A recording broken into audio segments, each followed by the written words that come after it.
إن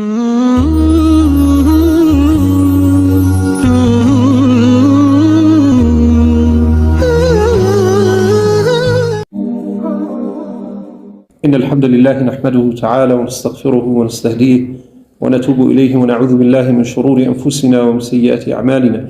من يهده الله فهو المهتد ومن يضلل فلن تجد له وليا مرشدا.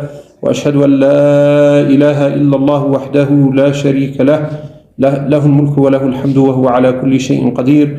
وأشهد أن محمدا عبد الله ورسوله صفيه ووليه وخيرته من خلقه ونجيبه من عباده. اللهم صل وبارك عليه في الأولين والآخرين وعلى آله وأصحابه الطيبين الطاهرين ومن اقتفى آثارهم بإحسان إلى يوم الدين.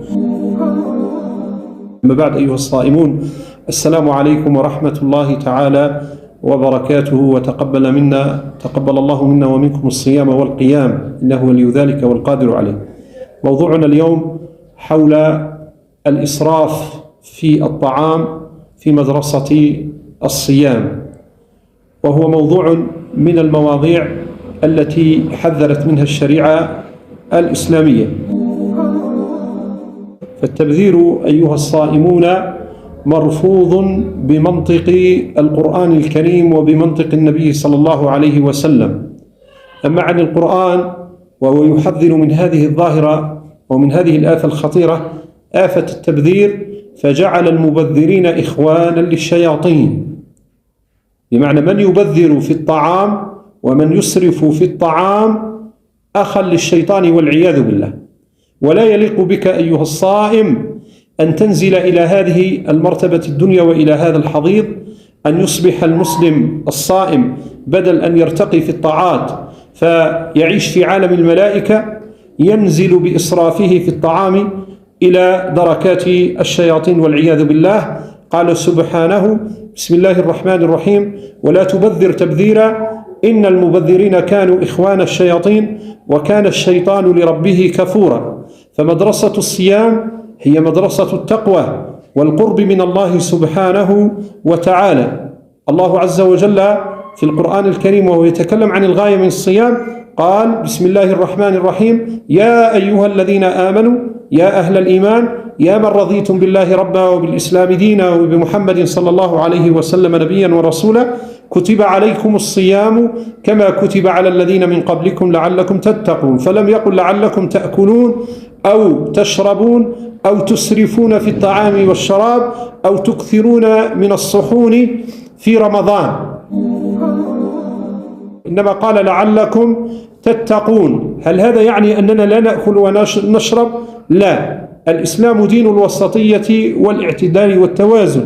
فها هو الله عز وجل في صفات عباد الرحمن يتكلم ويدعو إلى التوازن والوسط في مسألة الإسراف أو بين الإسراف والتقتير.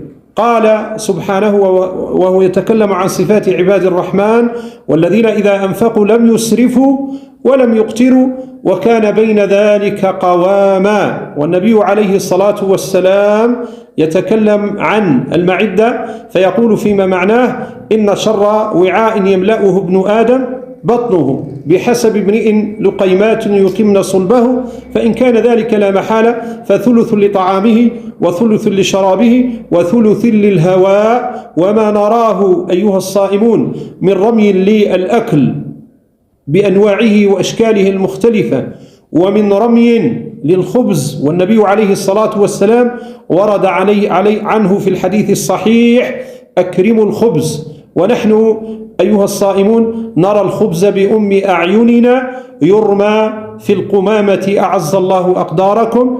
فاحذر أيها الصائم أن يحبط عملك وأن تنزل من مرتبة التقوى إلى دركات الشياطين والعياذ بالله. ولا تبذر تبذيرا إن المبذرين كانوا إخوان الشياطين وكان الشيطان لربه كفورا. فالأصل في المسلم أن يأكل بقدر الحاجة، والدعوة إلى الاقتصاد هي سمة من سمات منهج النبي صلى الله عليه وسلم. فها هو يوصي علي بن أبي طالب رضي الله عنه وأرضاه في مسألة الوضوء، يقول له: اقتصد ولو كنت على نهر جار. والإسلام من خصائصه أنه دين الوسطية والاعتدال. نسأل الله عز وجل أن يتقبل منا الصيام والقيام وصالح الأعمال، وأن يبارك لنا في أوقات رمضان. والسلام عليكم ورحمة الله وبركاته.